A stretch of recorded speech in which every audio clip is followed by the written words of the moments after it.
and all about the value they can bring to your work. So I'm going to stick very much tried and true. You can't convince me otherwise. Being an empathetic leader in this space is the best way to be. No, and I agree with that, and that leans into the empathetic leadership and defining why they're here. And I always call that as like every single person, especially now more than ever, utilizes a work opportunity as a launch pad to something that they're personally connected with. And that was one of the things that I had to learn as a leader is like as I'm building teams, they're not going to be with me 25 years and retire and get a pension. That's just not a thing anymore. So I asked to ask you when you first walk in the door, where do you want to go next? And how do I help you get there through the experience that you're going to have with me, whether it be for 6 months, 12 months, or 24?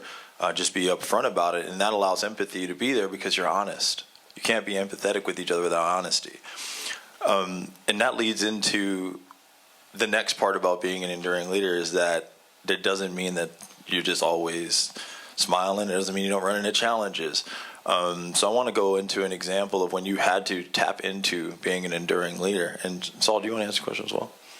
Yeah, so Saul, I want you to tap into the enduring leader question as well and think about what that means for you. And you and I have worked hand in hand our whole lives. I mean, you helped raise me, so I know what you see as an enduring leader. But I want to let the audience hear it.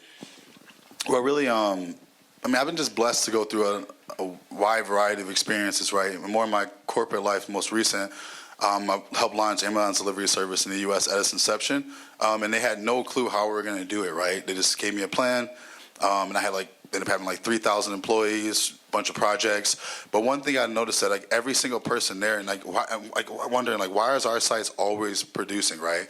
Because we had a connection with each person. One thing, even just walking into the warehouse, I would walk by before I did anything with anyone and said hi to every single person, right? I would never say yes to something I couldn't deliver on, right? I was consistent and ethical, didn't always give people what they wanted, but also I took the time to make sure I could do what I asked them to do, at least at the bare minimum, right? And I let them know that I was going to bat for them, right? And that, we like to win, but not at the expense of the community. I think I'm a soft sledgehammer because community comes over my desire to win, and I'm always looking for ways. What makes me unique as a founder, I think, is that my job is to be the CEO, the driver, for the visionaries, and the whole experience we had allowed me to kind of have the desire to bring all these resources into this room and sharing with everybody else. But it's a sacrifice, right? I'm constantly looking for ways to push myself, looking for ways for people to connect with me and see why we really value them so they can be honest, so they can get real results. And also challenging what culture says, right? Doing the right thing, even when it's not the easiest thing to do. So really, I think that's kind of the foundation. And honestly, having to be raised by a single mom and having to grow up a little faster, never went through that rebellious phase, but I welcomed the opportunity to lead by example, even if it meant what looked like a sacrifice, but actually, gave me the best experience ever. Yeah, and I think that segues exactly into the next question is sacrifice and having to challenge the status quo.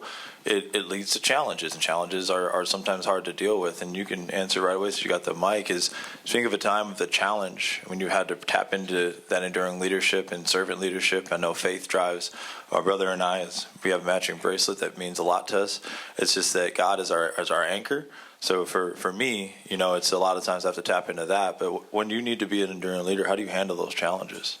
Well, I think a really big one I don't talk about too much is back in 2018, things were going really well at Amazon. I had well over 6 figures, 150 shares of stock vested in a year and a half. And my brother was building this amazing business at the same time. And I was I had to make a choice. He told me about 4 or 5 days before I had to make a decision, hey, do you want to have someone do your role or come on full time? I'm like, well, it's a tough one, right? And at this time, like I said, God opened up all these doors for me. It didn't feel right though, right? I felt like I should go on this journey, the startup journey with my brother. So I gave 48 notice to Amazon. They actually were super supportive because we're in a really good spot.